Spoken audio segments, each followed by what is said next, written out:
The sting operation news, सत्याचे दुसरे नाव, अन्यायावर लेखणीचा घाव।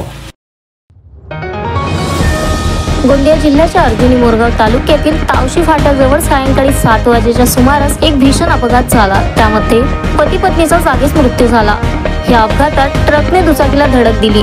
धडक इतकी जोरदार होती की दुचाकीवरील पती पत्नीचा जागीच मृत्यू झाला। मुखरू जीवन नाकाडे वय वर्ष 60 व मालता मुखरू नाकाडे वय 55 वर्ष, राहणार कोरंबी टोला अशी दोन्ही मृतकांची नावे आहेत। या अपघातामुळे परिसरात एकच खळबळ उडाली।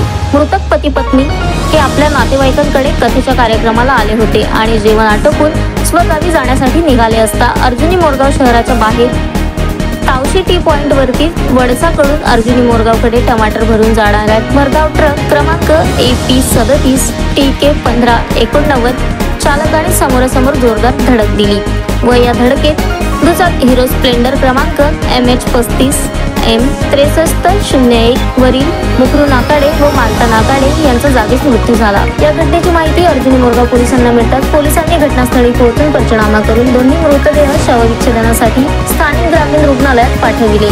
तर ट्रक चालकाला व ट्रक पोलिसांनी ताब्यात घेतला। तर पुढील तपास अर्जुनी मोरगाव करीत आहे। या अपघातानंतर कोरंबी टोला गावात शोककळा पसरली असून नाकाडे कुटुंबियांवरती दुखाचा डोंगर कोसळला आहे। Sunil Kawade, the sting operation news, Gondia.